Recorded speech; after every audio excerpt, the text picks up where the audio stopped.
Vikramshila IAS coaching institute 14 बीघा ऋषिकेश। प्राचीन भारत का इतिहास कर रहे थे हम, एंशिएंट हिस्ट्री ऑफ इंडिया। उसमें हम लोगों ने वैदिक काल पढ़ा। वैदिक काल में हमने वेद पढ़ लिए हैं चारों, ऋग्वेद, यजुर्वेद, सामवेद, अथर्ववेद। आज ब्राह्मण ग्रंथ करने हैं हमने, ठीक है, ब्राह्मण टेक्स्ट, ब्राह्मण ग्रंथ। तो वेदों के पश्चात वैदिक साहित्य में ब्राह्मण ग्रंथों का स्थान आता है। 8वीं से 6वीं शताब्दी ईसा पूर्व में रचे गए थे। कब? अब मैंने कहा कई बार इतने में ही एक नंबर मिल जाता है। क्वेश्चन यही पूछता है ब्राह्मण ग्रंथों की रचना कब हुई। तो 8वीं शताब्दी ईसा पूर्व से 6वीं शताब्दी ईसा पूर्व में इनकी रचना हुई। इन ग्रंथों का मुख्य उद्देश्य यज्ञों का प्रतिपादन एवं उनकी विधियों की व्याख्या करना है। ब्रह्म का अर्थ यज्ञ होता है, अर्थात यज्ञीय विषयों का प्रतिपादन करने, मंत्रों की व्याख्या एवं विनियोग तथा वैदिक रहस्यों का उद्घाटन करने वाले ग्रंथ ब्राह्मण कहे गए। क्या क्या? यज्ञीय विषयों का प्रतिपादन करने, मंत्रों की व्याख्या एवं विनियोग तथा वैदिक रहस्यों का उद्घाटन करने वाले ग्रंथ क्या कहलाए? ब्राह्मण ग्रंथ कहलाए। ये ग्रंथ वेदों की व्याख्या करने के लिए गद्य में लिखे गए हैं। गद्य मतलब रोज, गद्य में लिखे गए हैं। इन ग्रंथों से उत्तर वैदिक आर्यों के राजनीतिक, सामाजिक और धार्मिक जीवन के संदर्भ में ज्ञान प्राप्त होता है। उत्तर वैदिक आर्यों के राजनीतिक, सामाजिक एवं धार्मिक जीवन के संदर्भ में ज्ञान प्राप्त होता है। प्रत्येक वेद के लिए अलग अलग ब्राह्मण ग्रंथ हैं। जैसे ऋग्वेद के जो ब्राह्मण ग्रंथ हैं वो ऐत्रेय और कौशितकी हैं। कौन कौन से? ऐत्रेय और कौशितकी। तो सबसे पहले ऐत्रेय ब्राह्मण। ऐत्रेय ब्राह्मण के संकलनकर्ता महिदास ऐत्रेय थे, इसीलिए इसका नाम ऐत्रेय पड़ा, ठीक है। महिदास ऐत्रेय थे। इस ब्राह्मण ग्रंथ में राज्य एवं राजा की उत्पत्ति के सिद्धांत के साथ साथ राज्याभिषेक के नियम के संदर्भ में भी ज्ञान प्राप्त होता है।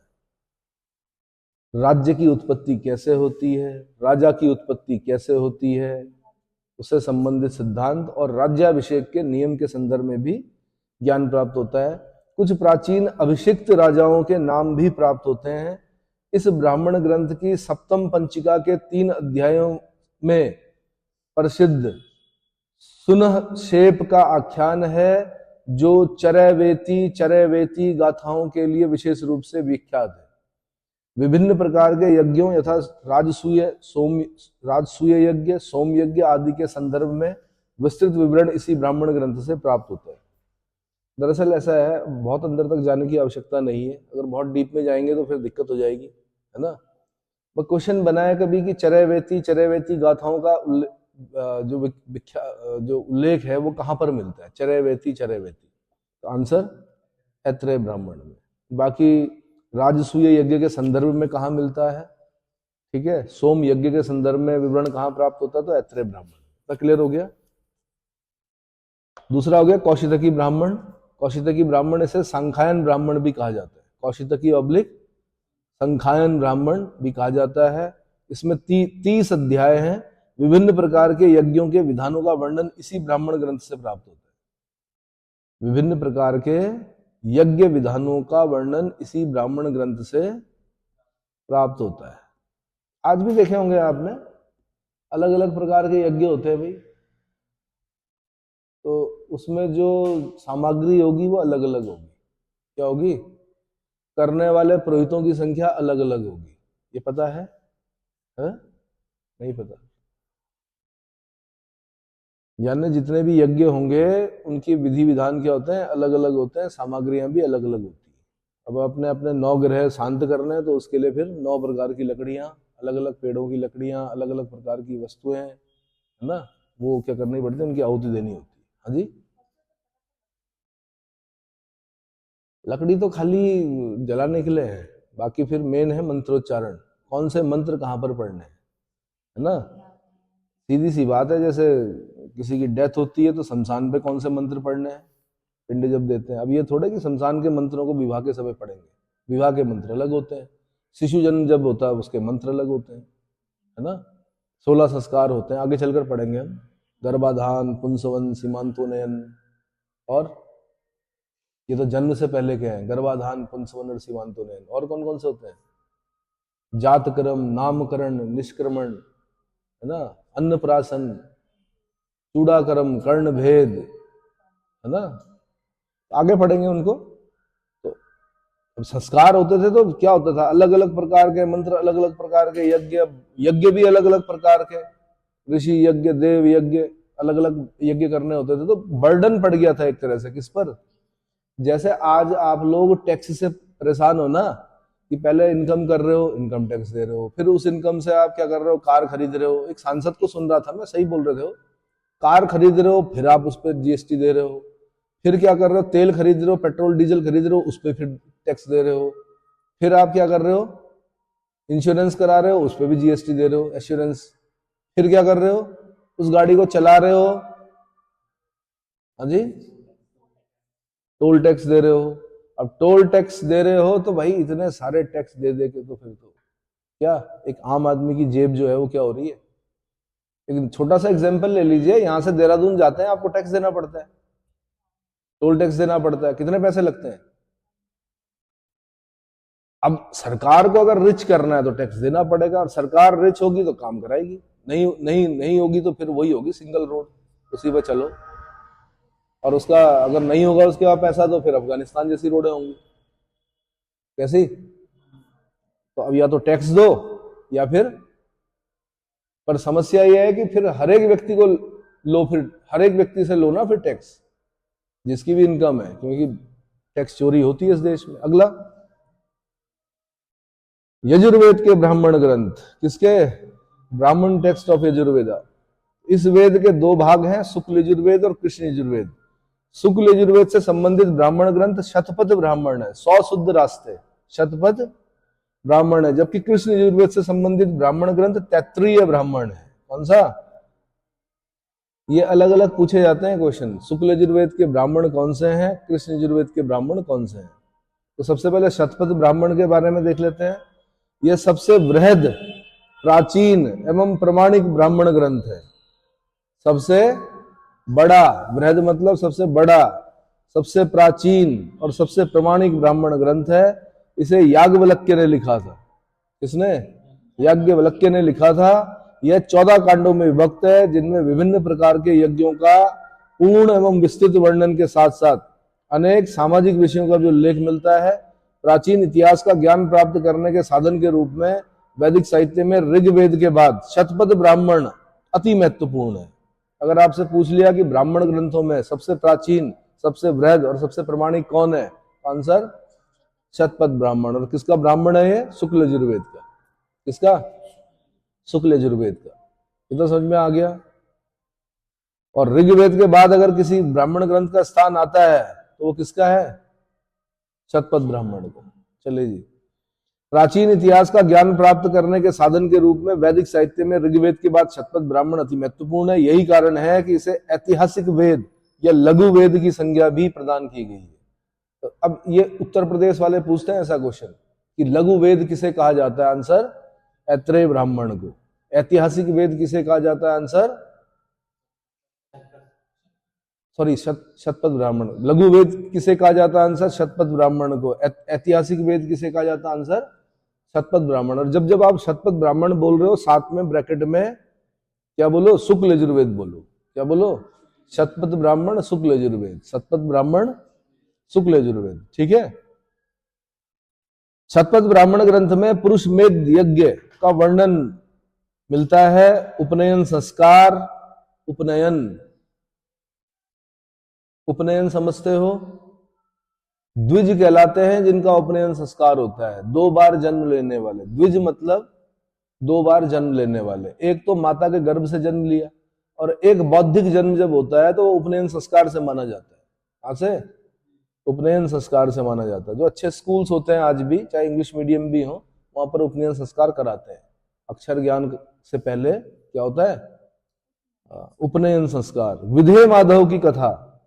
कौन विधेय माधव? जिन्होंने पूर्वी भारत का आर्यकरण किया, जो आर्य संस्कृति को पूर्वी भारत गंडक नदी तक ले गए, वो कौन थे? विधेय माधव की कथा कहाँ मिलती है? शतपथ ब्राह्मण में मिलती है। जल प्लावन की कथा, ये भाई जल प्लावन की कथा बहुत सारे ग्रंथों में मिलती है, शतपथ ब्राह्मण में भी मिलती है। जल प्लावन समझते हो ना? एक समय ऐसा आया कि पूरी जो पृथ्वी है वो जल में जलमग्न हो गई। फिर वो नौका बनाई गई, फिर उसमें कौन थे? मनु और श्रद्धा। हाँ, फिर एक पुरुष और एक स्त्री गई ना उसमें, वही बचे बस खाली। तब मनु की जो संतानें हैं, तो हम सब जिन्हें बुलाया था वो मनु की संतानें हैं। फिर उसमें वो पशु पक्षी वो भी रखे गए कि उसमें बोट में, वो बाइबल में भी मिलती है, वो मेरे ख्याल से और अन्य धार्मिक ग्रंथों में भी मिलती है जल प्लावन की कथा। तो यह जल प्लावन की कथा कहां पर मिल रही है? आंसर शतपथ ब्राह्मण में मिल रही है। मत्स्य अवतार द्वारा मनु की रक्षा, मत्स्य अवतार द्वारा मनु की रक्षा। कितने अवतार होते हैं? तो पहला अवतार कौन सा है? अरे मनु क्यों होगा भाई, मत्स्य अवतार है पहला, मछली है ना। फिर कौन सा है? कच्छप। कच्छप मतलब कछुआ, एम्फीबियन। पहला जो अवतार माना गया वो जल में माना गया, जीवन जो शुरू हुआ वो जल से ही हुआ। और दूसरा फिर जल से फिर थल में, जल और थल में, तो एम्फीबियंस हो गए वो। ठीक है, चलिए। मत्स्य अवतार द्वारा मनु की रक्षा का उल्लेख मिलता है। पुनर्जन्म का सिद्धांत मिलता है भाई शतपथ ब्राह्मण में। पुनर्जन्म का सिद्धांत क्या मिलता है? अलग अलग सिद्धांत है, शतपथ ब्राह्मण में है। श्रीमद् भगवत गीता में तो साफ साफ लिखा हुआ है ना। जब अर्जुन ने अपना गांडीव रख दिया महाभारत के युद्ध से पहले, तो भगवान कृष्ण ने विराट रूप दिखाया और उसमें यह दिखाया कि सब उनके मुंह में जा रहे हैं और फिर आ रहे हैं, आ रहे हैं और जा रहे हैं, ये चक्र दिखाया। तब कॉन्फिडेंस आया किसके अंदर? अर्जुन के अंदर। ठीक है, फिर एक चारवाक हुए, उन्होंने अपनी फिलॉसफी दी। उन्होंने कहा भाई भस्मीभूत होने के बाद कुछ शेष नहीं रहता, भस्मीभूतस्य देहस्य पुनरम जन्म कुतः, वो बोलते हैं पुनर्जन्म होता ही नहीं है। फिर महात्मा बुद्ध है, महात्मा बुद्ध बोलते हैं कि आत्मा नहीं होती है लेकिन पुनर्जन्म होता है। क्या होता है? आत्मा नहीं होती है, अनात्मवादी है महात्मा बुद्ध, लेकिन क्या बोलते हैं? पुनर्जन्म होता है। तो पुनर्जन्म को कई लोग मानते हैं, कई लोग नहीं मानते हैं। जो मानते हैं वो डरते हैं पाप कर्म करने से, कि यार मेरा जन्म खराब ना हो, मैंने उसका 1 रुपया देना था और मैं अगर नहीं दूंगा तो कहीं ऐसा ना हो कि अगले जन्म में उसका बैल बनना पड़े। देखा है ना, उसने बैल पे बड़ी आफत आती है हल लगाते हुए, या कोलू का बैल जो होता है। क्योंकि पुनर्जन्म तो बताते हैं कितनी कितनी योनियों से होकर गुजरना पड़ता मनुष्य जन्म लेने के लिए। 84 लाख योनियों के बाद मनुष्य जन्म मिलता है। अब ये पुराने लोगों ने समझाया ना, और जिनको जो फिर जो अनात्मवादी होते हैं, फिर वो क्या कहते हैं? छोड़ो ना, life is ice cream, enjoy before melt. क्या करो?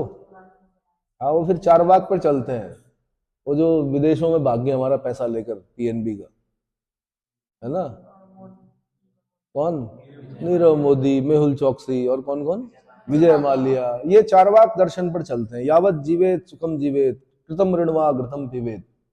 जब तक जियो घी पियो, उधार लेके भी पीना पड़े तो भी पियो। भस्मीभूतस्य देहस्य पुनरम जन्म कुतः। एक बार भस्मीभूत हो गए उसके बाद दोबारा जन्म नहीं होता। समझ में आया?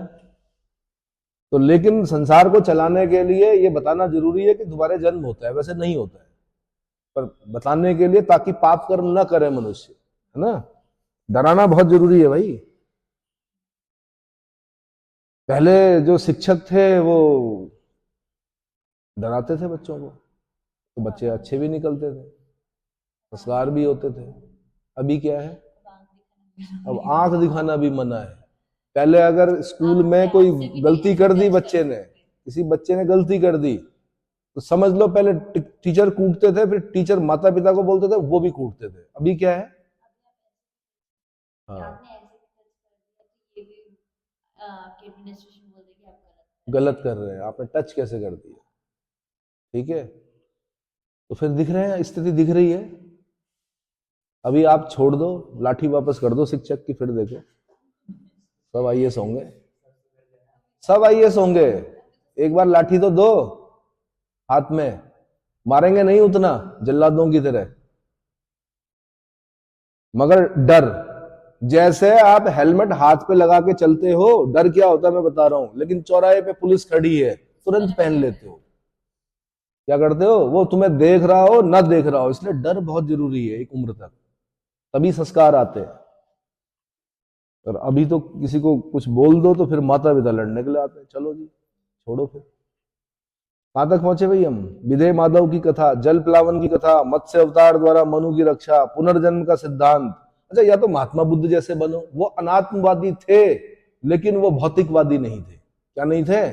जो अनात्मवादी होगा वो भौतिकवाद की तरफ जाएगा। वो कहेगा खाओ पियो, बस रोमन सम्राटों की तरह की खाया और फिर उसके बाद क्या किया? वोमिट किया, फिर खाया कि हमारा जन्म किस लिए हुआ है?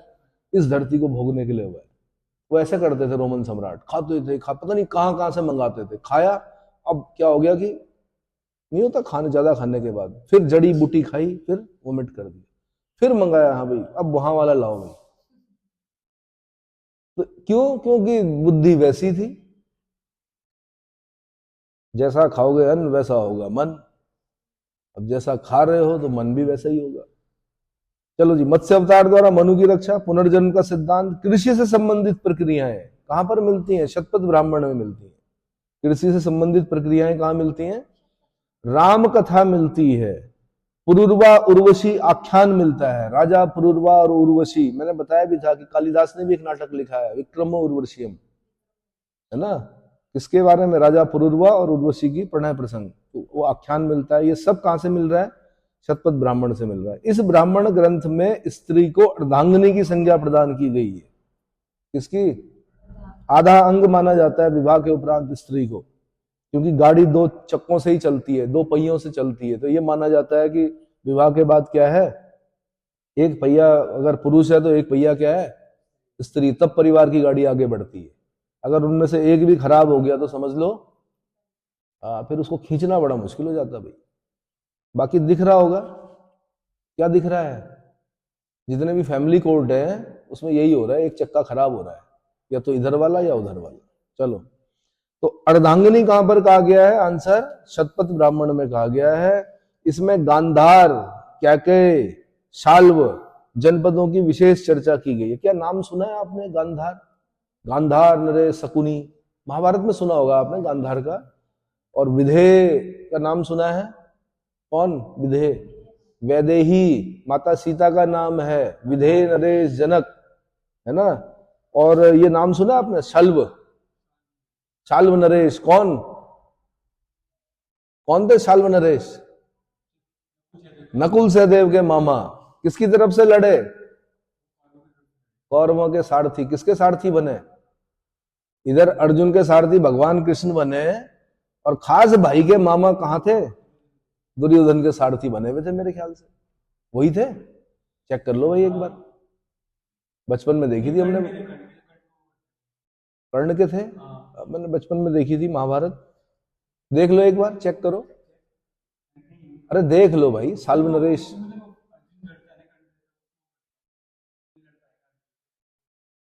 अच्छा, इसके अलावा आर्यावर्त के मध्य तथा पूर्वी भाग कुरु, पांचाल, कौशल, विधेय, सृजन्य आदि जनपदों का भी उल्लेख मिलता है।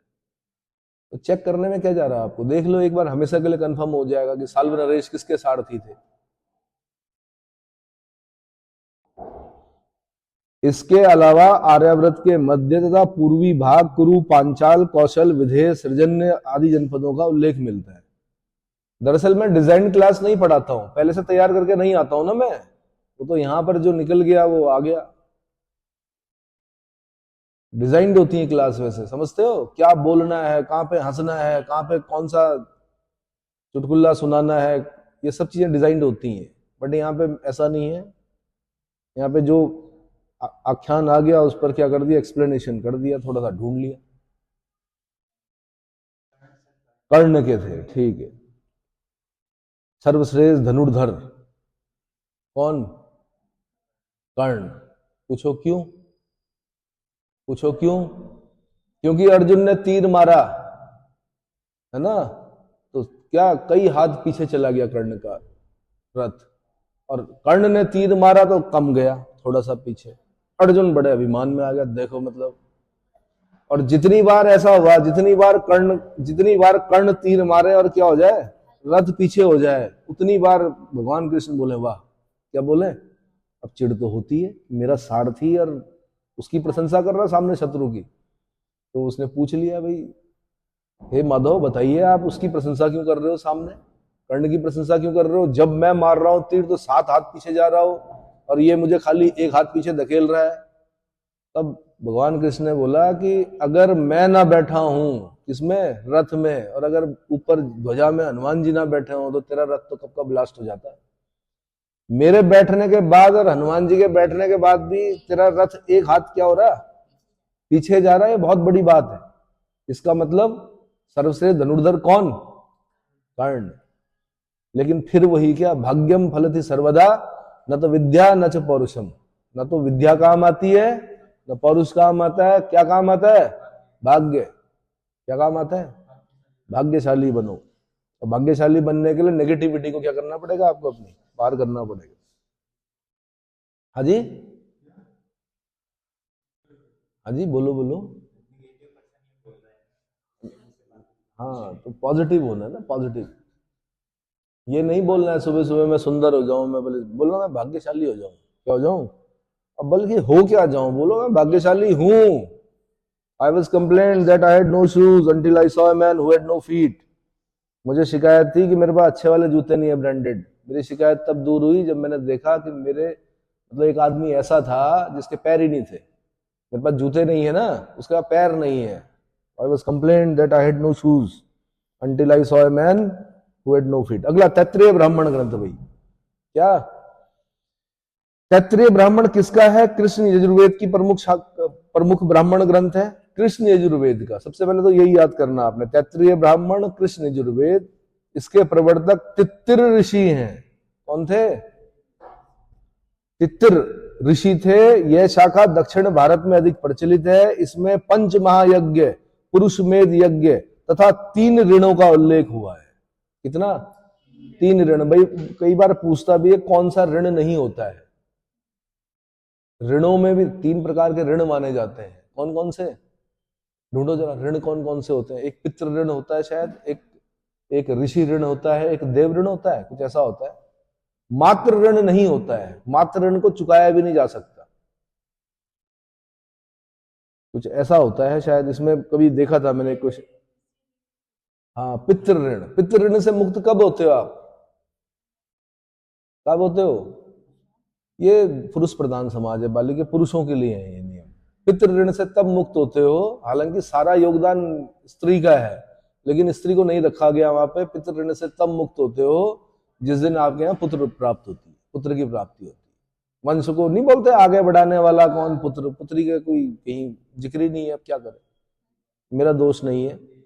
पितृ ऋण से तब मुक्त हो गए। देव ऋण देना पड़ता है। ऋषि ऋण अनेक प्रकार के दान करने होते हैं, यज्ञ करने होते हैं देव ऋण के लिए, ऋषि ऋण के लिए। मात्र ऋण नहीं चुका सकते, है ना। कितना भी बड़ा गिफ्ट दे दो, कितने ही मदर्स डे मना लो, पहली बार माँ के गोद को जो गीला किया था वो भी आप ऋण नहीं चुका सकते। वो मात्र ऋण तो बहुत बड़ी बात है। समझ में आया। सबसे बड़ा स्थान किसको दिया गया है वैसे, ये भी है, ये भी शास्त्रों में लिखा हुआ, माता को सबसे बड़ा स्थान किसको। और पहली शिक्षिका किसे माना गया है, माता को ही माना गया है। ठीक है। और अच्छी माता बनने के लिए पहले अच्छी गर्ल बनना जरूरी है। क्या बनना जरूरी है, हाँ जी, बोलो बोलो। क्या, पितृ ऋण, ऋषि ऋण, देव ऋण। ठीक है। मात्र ऋण नहीं। तो पूछता है ना 3 ऋणों में से कौन सा ऋण नहीं है, आंसर मात्र ऋण नहीं है। अच्छा जी, दक्षिण भारत में अधिक प्रचलित है तैत्तिरीय ब्राह्मण। इसमें पंच महायज्ञ, पुरुषमेध यज्ञ और 3 ऋणों का उल्लेख हुआ है। अगला सामवेद के ब्राह्मण ग्रंथ। सामवेद, इस वेद से संबंधित ब्राह्मण ग्रंथ जो है वो एक पंचविंश है, एक षड्विंश है, एक जैमिनी है। कौन कौन से, पंचविंश ब्राह्मण, षड्विंश ब्राह्मण और जैमिनी है। पंचविंश, पंच मतलब 5, षड मतलब 6, षड मतलब 6। तो पंचविंश ब्राह्मण, इस ब्राह्मण ग्रंथ में 25 अध्याय होने के कारण इसका नाम पंचविंश ब्राह्मण पड़ा। तांड्य नामक आचार्य ने इस ग्रंथ की रचना की थी, इसलिए इसे तांड्य ब्राह्मण भी कहा जाता है। क्वेश्चन बना हुआ, तांड्य ब्राह्मण के नाम से किसे जानते हैं, आंसर पंचविंश ब्राह्मण को। इसकी विशालता के कारण इसे महाब्राह्मण या प्रौढ़ ब्राह्मण भी कहते हैं। समुन्नत निरूपम शैली के कारण तांड्य ब्राह्मण की प्रौढ़ता स्वयं लक्षित हो जाती है। इसका मुख्य प्रतिपाद्य विषय सोमयाग है। क्या है? सोमयाग। तो आपने ये ध्यान रखना कि पंचविश किसका ब्राह्मण है? सामवेद का है। इसका अन्य नाम क्या है? तांड्य ब्राह्मण है। तांड्य क्यों बोलते हैं? क्योंकि तांड्य नामक ऋषि ने या आचार्य ने इस ग्रंथ की रचना की थी। इतना क्लियर हो गया। उसके बाद षड्विश ब्राह्मण। षड्विंश ब्राह्मण, षड्विंश ब्राह्मण में क्या है? यह सामवेद की कौथमीय शाखा का द्वितीय महत्वपूर्ण ब्राह्मण ग्रंथ है। आपने पढ़ा था कौथमीय, राणायनीय, जैमिनीय, सुना है? बताया था मैंने। हाँ, तो यह सामवेद की कौथमीय शाखा का द्वितीय महत्वपूर्ण ब्राह्मण ग्रंथ है। यह पंचविश ब्राह्मण का ही परिशिष्ट है। सायण ने इसे तांडक शेष ब्राह्मण कहा है। मैंने बताया था सायण कौन? भाष्यकार है ना। सायण ने इसे तांडक शेष ब्राह्मण कहा है। षड्विंश संख्या 26 अध्याय होने का बोध कराती है। इसे अद्भुत ब्राह्मण भी कहते हैं। इसमें अकाल, भूकंप एवं जादू टोना आदि के निदान का उल्लेख मिलता है। इस ब्राह्मण में 5 प्रपाठक है। कितने? 5 प्रपाठक है। अकाल, भूकंप और जादू टोना। तो होता है जादू टोने से कुछ है? हाँ बोल रहे हैं। क्यों नहीं होता? कैसी बात कर रहे हैं? गाली देने से नहीं होता है क्या? जैसे किसी को अगर आपने गाली दे दी तो उसके मस्तिष्क पर क्या प्रभाव पड़ेगा? दिन भर वो सोचेगा, क्योंकि माना उसने कुछ उसकी प्रतिक्रिया नहीं दी उस समय। अगर या तो गाली के बदले गाली दे दी है ना, या अगर प्रतिक्रिया नहीं दी तो दिन भर उसका दिमाग क्या रहेगा, और कई दिनों तक उसके दिमाग में क्या रहेगा, और हो सकता है संबंधी विच्छेद हो जाए। आपके नहीं आया समझ में? गाली जैसा असर करती है, जादू टोना भी करता है।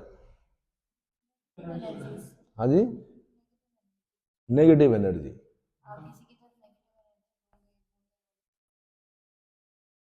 कहीं ना कहीं वो क्या होगा,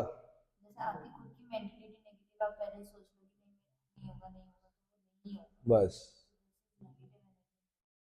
बिल्कुल। सब किसका खेल है? एनर्जी का। Energy neither be created nor be destroyed, it can transform from one form to another. ये फिर फिजिक्स आ गई, केमिस्ट्री फिजिक्स। चलिए जी, तो इस ब्राह्मण में 5 प्रपाठक है। अगला जैमिनीय ब्राह्मण। कौन सा? यह सामवेद की जैमिनीय शाखा का प्रमुख ग्रंथ है। इसके रचयिता कृष्ण द्वैपायन वेद व्यास के शिष्य जैमिनी और उनके शिष्य तलवकार हैं। कौन है? कृष्ण द्वैपायन वेद व्यास के शिष्य जैमिनी और उनके शिष्य तलवकार है। मैंने आपको बताया था जैमिनी का नाम आप आगे भी सुनेंगे जब आप षड दर्शन पढ़ेंगे। आगे चलकर पढ़ेंगे हम षड दर्शन। 6 दर्शन है भारत के। कपिल का सांख्य, सबसे प्राचीन दर्शन जो है वो क्या है? कपिल का सांख्य। फिर है वैशेषिक दर्शन। किसका? महर्षि कणाद ऑब्लिक उल्लूक का उल्लूक दर्शन या वैशेषिक दर्शन, जिसमें संपूर्ण विश्व के व्याख्या की गई है। तीसरा है क्या? पतंजलि का योग। फिर है गौतम का न्याय। फिर है जैमिनी की पूर्व मीमांसा और वादरायण की उत्तर मीमांसा। ये 6 दर्शन है। इतना समझ में आया? ठीक है। आपको जितने भी कथाकार दिखते होंगे ये बहुत बड़ी बड़ी बातें हैं जिनको सुनकर लोग प्रभावित हो जाते हैं। इन्होंने अध्ययन किया है उनका। किसका? षड दर्शन का, उपनिषदों का। आप अगर इनका अध्ययन करेंगे तो आप भी अच्छे क्या बन सकते हैं? वक्ता बन सकते हैं। क्या बन सकते हैं? यानी एक कथा के अच्छे खासे पैकेज ले सकते हो आप। नहीं आया समझ में? लेकिन फिर जीवन भी वैसे जीना पड़ेगा। कथाकार बनना भी इतना आसान नहीं है। हाँ, फिर उसके बाद फिर प्रमोशन होते हैं। लास्ट प्रमोशन जो होगा फिर वो हो सकता है आपको किसी मठ का क्या बना दिया जाए, हेड बना दिया जाए, या आदि गुरु शंकराचार्य बना दिया जाए, पद मिलेगा अगर विद्वता होगी तो। शास्त्रार्थ होते हैं, ऐसे थोड़े। कहाँ बताया मैंने? जैमिनीय ब्राह्मण। यह सामवेद की जैमिनी शाखा का प्रमुख ग्रंथ है। इसके रचयिता कृष्ण द्वैपायन वेद व्यास के शिष्य जैमिनी और उनके शिष्य तलवकार हैं, इसलिए इसका दूसरा नाम तलवकार ब्राह्मण भी है। भाई क्या है? तलवकार ब्राह्मण। किस ब्राह्मण ग्रंथ का नाम है? जैमिनीय ब्राह्मण का। यह 3 कांड में विभक्त है। इस ब्राह्मण ग्रंथ में याज्ञिक कर्म कांड आदि का वर्णन है। याज्ञिक कर्म कांड का वर्णन है। इतना समझ में आ गया? उसके बाद है अथर्ववेद के ब्राह्मण ग्रंथ, यानी ब्राह्मण ऑफ अथर्ववेद। इस वेद का एकमात्र ब्राह्मण ग्रंथ जो है वो गोपथ ब्राह्मण है। इसकी रचना ऋषि गोपथ ने की थी। किसने? गोपथ ने की थी, इसलिए गोपथ। सबसे ज्यादा बार पूछा गया प्रश्न यही होता, गोपथ ब्राह्मण किस वेद का ब्राह्मण है? आंसर अथर्ववेद का। कैवल्य की अवधारणा का उल्लेख इसी ब्राह्मण ग्रंथ में प्राप्त होता है। कैवल्य मतलब सर्वोच्च ज्ञान, कैवल्य मतलब सर्वोच्च ज्ञान, यानी जन्म मरण के बंधनों से मुक्त हो जाना। जब ज्ञान प्राप्त हो गया तो जन्म मरण के बंधनों से क्या हो गया? आप मुक्त हो गए, मोक्ष। कैवल्य की अवधारणा का उल्लेख इसी ब्राह्मण ग्रंथ में प्राप्त होता है। इसमें अश्वमेध, अग्निष्टोम यज्ञ, अश्वमेध यज्ञ, अग्निष्टोम यज्ञ जैसे यज्ञों के विधि विधान के अतिरिक्त ओंकार और गायत्री मंत्र की महिमा का भी उल्लेख मिलता है। किसका? ओंकार और गायत्री मंत्र की महिमा का भी उल्लेख मिलता है। इतना समझ में आ गया? अश्वमेध यज्ञ तो समझते ही है। वामपंथी तो ये कहते हैं कि अश्वमेध यज्ञ का घोड़ा छोड़ा जाता था, जिस राज्य से होके जाता था अगर उसके मस्तक पर लिखा होता था कि भाई अधीनता स्वीकार कर लो, अगर किसी ने रोक लिया तो फिर उस पर आक्रमण होता था। फिर वो घोड़ा जब पूरा भ्रमण करके आता था फिर उसकी बलि दी जाती थी। ये वामपंथी इतिहासकार बोलते हैं। अब बोलते हैं तो बोलते हैं, मैं क्या कर सकता हूँ, है ना? पर मुझे नहीं लगता कि बलि दी जाती होगी। जिसने इतना बड़ा साम्राज्य दिला दिया आपको, उसकी बलि देंगे आप? अपना पाला हुआ मुर्गा तो काटा नहीं जाता। अग्निष्टोम यज्ञ मैंने बता दिया। ओंकार और गायत्री मंत्र की महिमा का उल्लेख मिलता है। ठीक है, तो अगर आप रोज अपने आप को गलियाते रहो तो अपने आप भी क्या हो जाएगा? अपने पे भी बुरा प्रभाव पड़ेगा। इवन यहां तक प्रैक्टिकल हो चुके हैं कि एक पेड़ को रोज गाली दो आप जाकर, रोज बोलो शाम को जाकर तुझे काटना है, कल तूने ऐसा कर दिया वैसा कर, वो पेड़ भी सूख जाएगा।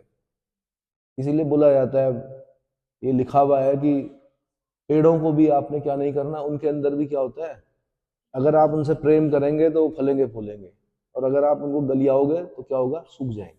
ये पता है? नहीं पता? ये तो प्रैक्टिकल है, साइंटिफिक है। हाँ, उनके अंदर भी क्या होती है, पेड़ों के अंदर भी क्या होती है? हाँ जी, जिस गांव के पेड़ के नीचे पंचायत बैठती है ना, वो गांव, वो पेड़, ऐसा नहीं कि पंचायत तब बैठी जब वो पेड़ बड़ा हो गया, पहले छोटा था वो पेड़, सदियों से उसमें पंचायत बैठ रही है।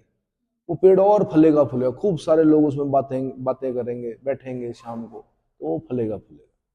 और किसी को एकांत जगह पे लगाओ और उसको रोज गलियाओ, अपने आप को गलियाओगे बुरा प्रभाव पड़ेगा। और अपने अंदर आप, अगर ये जो मंत्र है ये क्या है? ये पॉजिटिव एनर्जी है।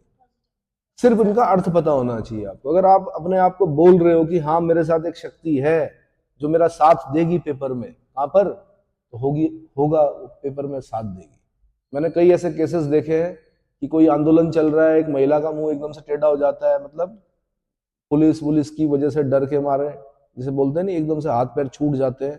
तब तक उधर से दूसरी महिला कहती है ओंकार, क्या बोलती है, और वो एकदम से सीधी खड़ी हो जाती है, फिर उनके अंदर जोश आ जाता है। वीर रस से भरी हुई पंक्तियां आपके अंदर क्या कर देती हैं? अरे वीर रस से भरी हुई वीर रस की जो पंक्तियां होती हैं वो आपके अंदर क्या लाती हैं? उत्साह लाती हैं, है ना? सैड सॉन्ग सुनने वाले सैड ही रहते हैं। अगर आप ज्यादा सैड सॉन्ग सुनोगे तो क्या हो जाएगा? दिलीप कुमार बन जाओगे, यूसुफ खान। कौन क्या बोलते थे यूसुफ दिलीप कुमार को? Tragedy king. क्या बोलते थे? बाद में डिप्रेशन का शिकार हुए वो, ये पता है? और आजकल मैं देख रहा हूं सचिन तेंदुलकर और विनोद कांबली, उसकी रील आ रही है बार बार। दोनों के अंदर डिफरेंस देख लीजिए, एक पॉजिटिव एक नेगेटिव। नेगेटिव जो है बूढ़ा है, डिप्रेस्ड है, और एक जो पॉजिटिव है वो क्या है? वो अभी यंग है, बिल्कुल यंग है, चेहरे पे तेज है, श्री शोभा है ना? और वो भी क्या है? सचिन भी क्या है? मजबूर है। अब क्या करेगा जब सामने वाला ही अपना भला नहीं करना चाह रहा, तो क्या करना? नहीं आया समझ में? देख रहे हो रील आजकल? विनोद कांबले की स्थिति ऐसी हो गई है कि मतलब ऐसा लग रहा है जैसे मानसिक संतुलन खो बैठे। नेगेटिव ठीक है, सफलता जिसने बहुत, मैंने कहा नहीं, सफलता ये परिणामों के नाम है। सफलता को भी कोई ही पचा पाता है, असफलता को भी कोई ही पचा पाता है।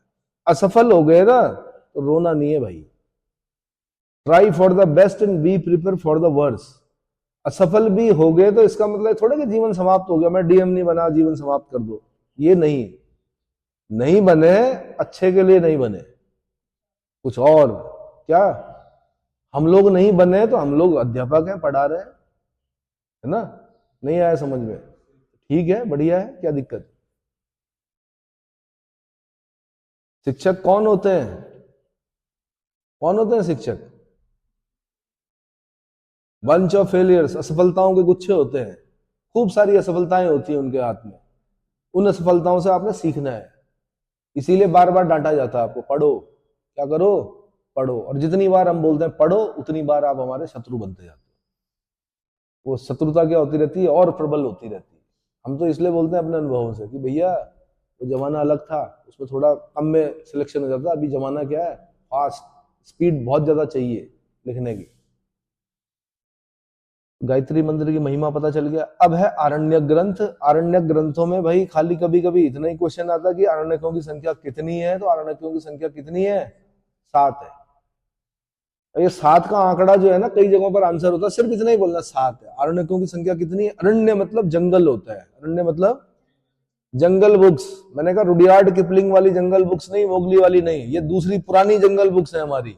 जंगल वनों में जाकर इनका अध्ययन किया जाता था, है ना? जंगलों में ही पढ़ाया जाता था इन्हें, शहरों के बीच में नहीं पढ़ाते थे। तो आरण्यकों की संख्या कितनी है? 7। जैन धर्म जब हम पढ़ रहे होंगे वहां पर शादवाद आता है, सप्तभंगीवाद, अनेकांतवाद, उनकी संख्या भी कितनी है? 7। जब जैन धर्म पढ़ रहे होंगे ना, तो वहां पर उनका दर्शन आता है कि किसी भी प्रश्न के 7 उत्तर हो सकते हैं। जैसे मैंने पूछा क्या भगवान है, आपने कहा है, दूसरे ने कहा नहीं है, तीसरे ने कहा है और नहीं है, चौथे ने कहा कि है पर कहा नहीं जा सकता, अगले ने कहा कि नहीं है, कहा नहीं जा सकता। फिर अगले लास्ट वाला जो था 1 2 3 4 5 6 7वें नंबर पर जब हम आए, तो 7वें नंबर पर उन्होंने कहा है, नहीं है और कहा नहीं जा सकता। है भी, नहीं भी, अब इसके अलावा आंसर बता दो मुझे, उत्तर है कोई? तो शादवाद, जिसको सप्तभंगीवाद, अनेकांतवाद भी बोलते हैं, उसकी संख्या भी कितनी है? 7। क्लियर हो गया? तो वो देखो नया आंसर ढूंढ रहे हैं, नहीं हो सकता इसके अलावा।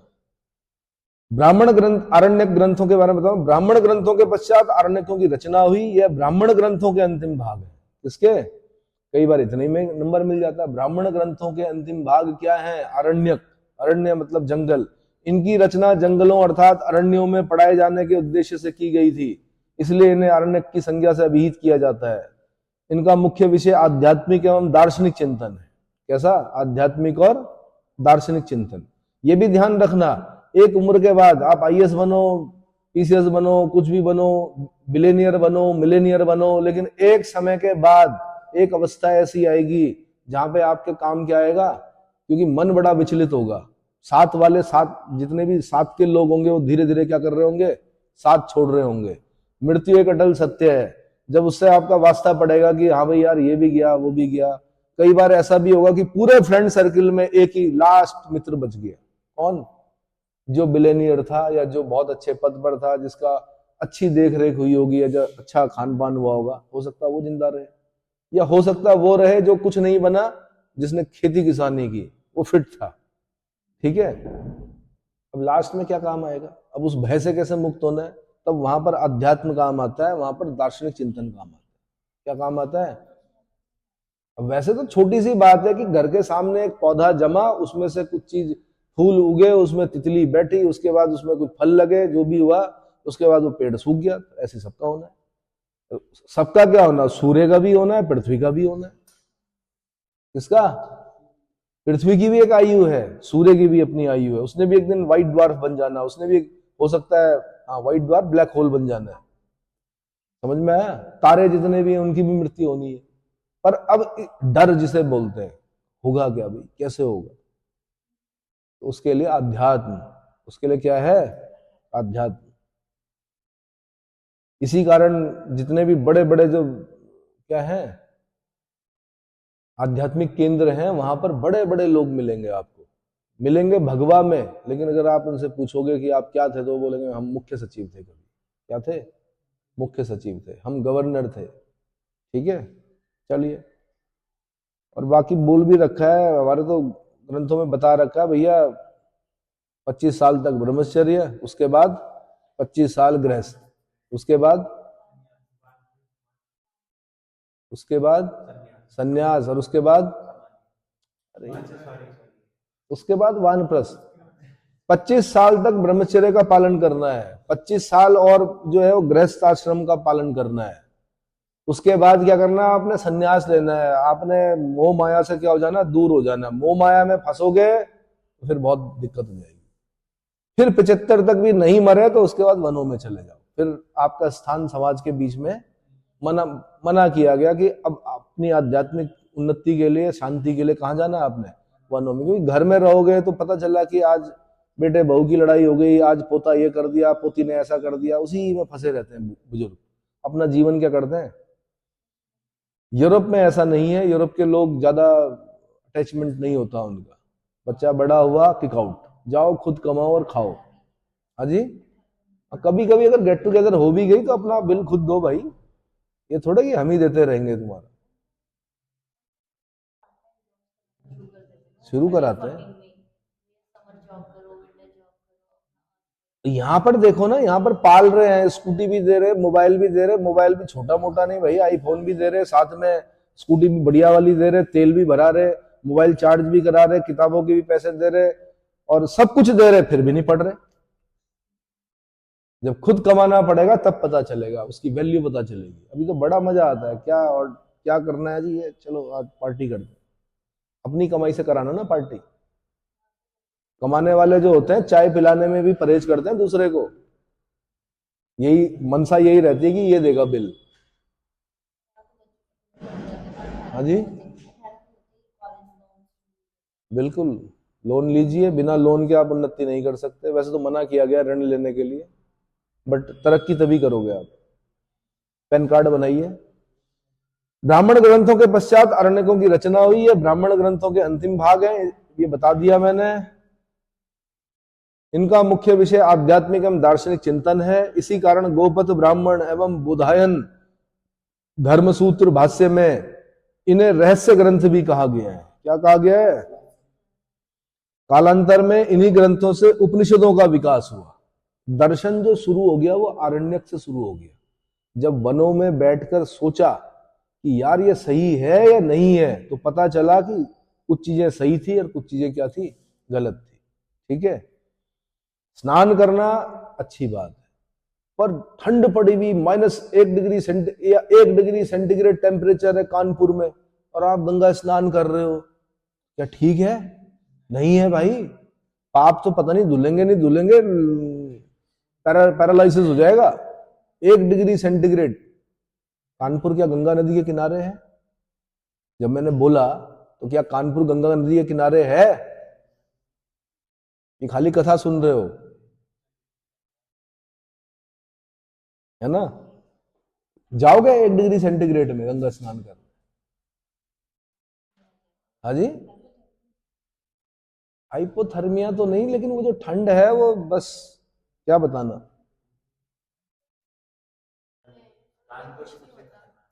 हाँ जी, वो धर्म की शक्ति है। यहाँ ऋषिकेश की बात नहीं कर रहा हूँ, यहाँ ठंड नहीं होती है, इतनी ठंड थोड़े होती है। कानपुर की बात कर रहा हूँ मैं, जहाँ स्मोग है, जहाँ पोल्यूशन है। स्मोक मतलब जहाँ पे फॉग भी है और स्मोक भी है। हाँ, ठंड से मरते हैं लोग। ऋषिकेश की बात नहीं कर रहा हूँ। हम्म, वो व्यवस्था करना सरकार का काम होता है, अलाव की व्यवस्था करना। जितने भी आपके ये गेस्ट हाउस होते हैं ना सरकार के, वो खोल दिए जाते हैं जाड़ों में, आप यहाँ आकर रह सकते हैं। अगर किसी की भी मृत्यु ठंड से होती है, किसी की भी मृत्यु भूख से होती है, तो सरकार की जिम्मेदारी होती है। पर क्योंकि अनभिज्ञ हैं लोग, अशिक्षित हैं, इसलिए उनको नहीं पता होता है ना। हाँ जी, बिल्कुल मरेंगे। अगर इवन आप रजाई ओढ़ के भी सो रखे हो, एक हाथ बाहर रह गया, तो हो सकता है कि वो भी क्या हो जाए, सुन्न पड़ के लकवा मार जाए, ऐसा होता है। चलिए जी, सेना, जैसे सेना है तो सेना कैसे सरवाइव करती है आप जानते हैं। सबसे ऊंचा बैटलफील्ड कौन सा है? सियाचिन। सियाचिन में भी सुबह एक्सरसाइज करनी पड़ती है, शाम को एक्सरसाइज करनी पड़ती है, एक्सरसाइज कराई जाती है वहां पर। अब आप एक्सरसाइज कर नहीं रहे हो, ब्लड को सर्कुलेट कर नहीं रहे हो, तो फिर मरोगे ठंड से। समझ में आया? तो मैंने क्या बताया, इसी कारण गोपद ब्राह्मण एवं बोधायन धर्मसूत्र भाष्य में भी इसे रहस्य ग्रंथ कहा गया है। कालांतर में इन्हीं ग्रंथों से उपनिषदों का विकास हुआ। इसके अलावा कतिपय ऐतिहासिक तथ्यों यथा विदेह, कुरु, पांचाल, काशी आदि महाजनपदों के विषय में विविध प्रकार के ज्ञान इन्हीं आरण्यक ग्रंथों से मिलते हैं। तैत्तिरीय आरण्यक में 10 प्रपाठक हैं, जिनमें से प्रमुख नारायणी कठ में नारायण के साथ विष्णु के तादात्म्य का प्राचीनतम उल्लेख प्राप्त होता है। बहुत इंपॉर्टेंट। नारायण कठ में नारायण के साथ भगवान विष्णु के तादात्म्य बिठाया गया है। किसमें? गोपद ब्राह्मण में बोला गया है कि नारायण जो है वो भगवान विष्णु ही है। कौन है? अरे नारद जी को देखा होगा आपने नारायण नारायण करते हुए। क्या? हाँ, एक हाथ में वीणा और एक हाथ में क्या बोलते हैं इसको, मंजीरा, जो भी है। चलिए जी, इसके बाद उपनिषदों का नंबर आता है। किसका? अच्छा, अथर्ववेद का कोई भी आरण्यक ग्रंथ नहीं है भैया। एकमात्र वेद जिसका कोई आरण्यक ग्रंथ नहीं है वो कौन है? अथर्ववेद। रहा होगा, हो सकता है लुप्त हो गया होगा। हाँ जी,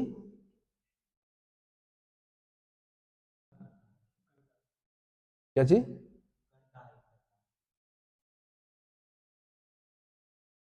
हाँ जी, कर ताल, करताल। अच्छा हाँ, करताल। ठीक है भाई। उसके बाद उपनिषद बता रहा हूं मैं। तो शाब्दिक अर्थ क्या है? उप मतलब समीप, नी मतलब निष्ठा पूर्वक, सद मतलब बैठना। ब्रह्म विद्या को प्राप्त करने के लिए गुरु के समीप निष्ठा पूर्वक बैठना, उसी को क्या कहा गया है? उपनिषद कहा गया है। रहस्य ज्ञान के लिए बैठना। ब्रह्म विद्या मतलब रहस्य ज्ञान। रहस्य है क्या? तो इसको जानने के लिए किसका अध्ययन किया था? उपनिषदों का। किसका? उप मतलब समीप, नी मतलब निष्ठापूर्वक, और सद मतलब बैठना, अर्थात गुरु के समीप निष्ठापूर्वक बैठना रहस्य ज्ञान के लिए। ये ग्रंथ वैदिक साहित्य के अंतिम भाग है। तो कई बार इतना ही क्वेश्चन पूछता है, वैदिक साहित्य के अंतिम भाग कौन है? उपनिषद। इसीलिए इन्हें वेदांत की संज्ञा प्रदान की गई है। वेदांत किन्हें कहा जाता है? उपनिषदों को वेदांत कहते हैं। वेदों के अंत में लिखे गए, इसलिए वेदांत। और क्रम भी यही है जो हमने पढ़ा, पहले वेद, फिर ब्राह्मण, फिर आरण्यक और फिर उपनिषद। इसलिए उपनिषद क्या है? वेदांत। क्लियर हो गया? और अगर आपको रहस्य जानना है वास्तव में, जीवन क्या है, मृत्यु क्या है, मृत्यु के बाद क्या है, जीवन से पहले क्या है, वो उपनिषदों में मिलेगा। क्या सही है क्या गलत है, ये उपनिषदों में मिलेगा। कितनी उपनिषदों की संख्या? 108 है, जिसमें से कुछ महत्वपूर्ण उपनिषद ही पढ़ते हैं हम लोग, है ना। यह ग्रंथ वैदिक साहित्य के अंतिम भाग है, इसलिए वेदांत कहा जाता है। जिस भारतीय दर्शन का प्रारंभ आरण्यक काल में होता है, उसका चरमोत्कर्ष उपनिषद काल में प्राप्त होता है। जंगलों में बैठकर दार्शनिक विचारों, दार्शनिक विवेचन किया उन्होंने, वही उसकी जो पराकाष्ठा थी वो किसमें दिखती है हमें? उपनिषदों में। अगर भारत का दर्शन जानना है आपने, तो कहां मिलेगा? उपनिषदों में मिलेगा। कहां मिलेगा? उपनिषदों में मिलेगा। ठीक है। उपनिषद ही समस्त भारतीय दर्शन के मूल स्रोत हैं। इनका मुख्य विषय ब्रह्मा एवं आत्मविद्या का प्रतिपादन है। ब्रह्म और आत्मविद्या का प्रतिपादन है। विभिन्न उपनिषद ग्रंथों में परमात्मा, आत्मा, जीव, ब्रह्मा, सृष्टि, कर्म से संबद्ध दार्शनिक और रहस्यात्मक ज्ञान का विवेचना की गई है। किस किस के बारे में? परमात्मा, आत्मा, जीव, ब्रह्म, सृष्टि, कर्म के संबंध में दार्शनिक एवं रहस्यात्मक ज्ञान की विवेचना की गई है। उपनिषद की रचना गंगा घाटी में हुई थी। कई बार इतने क्वेश्चन पूछते हैं, उपनिषदों की रचना कहां हुई? आंसर गंगा घाटी में हुई। इनकी रचना में ब्राह्मण वर्ग की तुलना में क्षत्रिय वर्ग का योगदान अधिक था। मुक्तिकोपनिषद के अनुसार उपनिषदों की कुल संख्या 108 है। शंकराचार्य ने, आदिगुरु शंकराचार्य ने केवल 10 उपनिषदों पर ही अपना भाष्य लिखा था, इसलिए वे ही प्राचीनतम एवं प्रमाणिक माने जाते हैं। भाई इसलिए लिखा था क्योंकि मनुष्य की एक सीमित जीवन मिला, किनको? आदि गुरु शंकराचार्य को। कि किस अवस्था में चले गए थे वो? देह त्याग दी थी उन्होंने। कहां त्यागी थी उन्होंने देह अपनी? केदारनाथ में। इसीलिए केदारनाथ के मंदिर के पीछे आदि गुरु शंकराचार्य की समाधि है। जहां पर आज बहुत बड़ा पत्थर है, वहां पर कभी समाधि थी किसकी? आदि गुरु शंकराचार्य। कहां? दक्षिण कलादी में पैदा हो रखे। कहां? मालाबार तट पर। कलादी एक गांव पड़ता है। नंबूदरी ब्राह्मण परिवार में पैदा हुए। माता को बचपन में बोल दिया कि मैं सन्यास लेना चाहता हूं, माँ ने मना कर दिया। फिर कुछ ऐसी लीला रची कि माँ को बोलना पड़ा ठीक है, मतलब मगरमच्छ जिसे बोलते हैं ना, पकड़ लिया। तो बोला माँ अगर तू अनुमति देगी तो शायद ये छोड़ दे। माँ ने कहा ठीक है, वो छोड़ दिया। लीला थी। उसके बाद चले हो। किससे नहीं किया उन्होंने? शास्त्रार्थ किया उन्होंने। वरना इस धर्म में बौद्ध धर्म होता। अधिकतर लोग क्या थे? बौद्ध थे। बड़े बड़े बौद्ध दार्शनिकों से उन्होंने क्या किया? शास्त्रार्थ किया। ज्ञान मार्गी थे शंकराचार्य। क्या थे? सनातन धर्म की पुनर्स्थापना की उन्होंने। क्या की? सनातन धर्म की पुनर्स्थापना की। हिंदू धर्म को फिर दोबारा क्या किया? जीवित किया। बौद्ध धर्म भी ऐसा नहीं है कि कोई विदेशी धर्म था। बौद्ध धर्म भी हमारा ही धर्म था। हमारे ही बीच में हुए थे महात्मा बुद्ध, है ना। जो जैन धर्म है वो भी हमारा ही धर्म है। लेकिन मैंने कहा अलग अलग सेक्ट हो गए थे। तो धर्मों को आदि गुरु शंकराचार्य का प्रथम जो कर्तव्य होता है वो ये होता है कि धर्म में क्या ना हो, शाखाएं ना निकले। यानी सनातन धर्म है तो वही रहे। ज्यादा शाखाएं होंगी, मतभेद होंगे। मतभेद होंगे तो क्या होगा? अरे मतभेद होंगे तो क्या होगा? दिक्कतें होंगी। धर्मों में जब मतभेद होते हैं तो क्या होता है? फिर मतभेद मनभेद में बदल जाते हैं। फिर वो युद्ध का क्या बनते हैं? पर्याय बनते हैं। नहीं आया समझ में? किसी ने कहा कि हम साकार ब्रह्म की उपासना करेंगे, किसी ने कहा हम निराकार ब्रह्म की उपासना करेंगे। अब हो गई लड़ाई दोनों के बीच में। एक ने कहा भगवान साकार है, दूसरे ने कहा निराकार है। देखा किसी ने नहीं, है ना। ना तो निराकार वाले ने देखा, ना साकार वाले ने देखा। एक ने प्रतिमा बना के पूजा की, एक ने कहा नहीं जी हम तो मूर्ति पूजा करते ही नहीं है। और अगर कोई मूर्ति पूजा करेगा तो वो तो शत्रु है हमारा, हम तो खंडित करेंगे, उस मूर्ति को तोड़ देंगे। तब तोड़ोगे मूर्ति को तो फिर क्या होगा? लड़ाई होगी। लड़ाई होगी तो क्या होगा? विनाश होगा। नहीं आया समझ में? चलो समझदार हो गया आप। तो मैंने क्या बताया आपको? आदि गुरु शंकराचार्य ने कितने 10 उपनिषदों पे अपना भाष्य लिखा, इसलिए वे ही प्राचीनतम और प्रमाणिक माने जाते हैं। प्रत्येक वेद के अलग अलग उपनिषद हैं। जैसे ऋग्वेद का जो उपनिषद है वो ऐत्रेय उपनिषद और कौशिकी उपनिषद है। यजुर्वेद के जो उपनिषद हैं उनको अलग अलग पढ़ना पड़ेगा आपको। कृष्ण यजुर्वेद के जो है वो ज्यादा है। तैत्रीय, कठ, मैत्रायणी, श्वेताश्वर। और शुक्ल यजुर्वेद के जो हैं वो ईशावास्योपनिषद और बृहदारण्यक उपनिषद। कृष्ण यजुर्वेद के हैं जो है तैत्रीय उपनिषद, कठोपनिषद, मैत्रायणी उपनिषद और श्वेताश्वर उपनिषद। समझ में आया? क्या क्या? कृष्ण यजुर्वेद के 4 हैं, तैत्रीय उपनिषद, कठोपनिषद, मैत्रायणी उपनिषद और श्वेताश्वर उपनिषद। जबकि शुक्ल यजुर्वेद के कौन कौन से हैं? ईशावास्योपनिषद और बृहदारण्यक उपनिषद। सामवेद के 2 उपनिषद हैं, छांदोग्य, छंद योग्य उपनिषद यानी छांदोग्य उपनिषद और केनो उपनिषद।